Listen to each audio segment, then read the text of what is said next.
Hey, so we're here at our newest acquisition.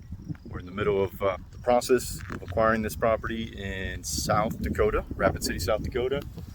And one of the things we're going to be upgrading are the amenities. It's already an exceptional looking property, but we're going to come in and just do a couple fixes to the amenities. So this volleyball court right behind me does not get used very often. So what we came up with is we're going to be replacing that with a pickleball court.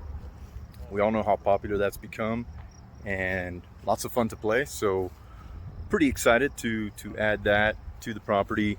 We think that's gonna create a lot of traction with the possible new residents and with the existing residents. And we also got a basketball court right here. We got some swings, a gazebo, small playground, another larger playground, and a few other amenities throughout the property. It's 27 acres, so it's spread out real nice. It's got some fabulous views. Really excited for this deal.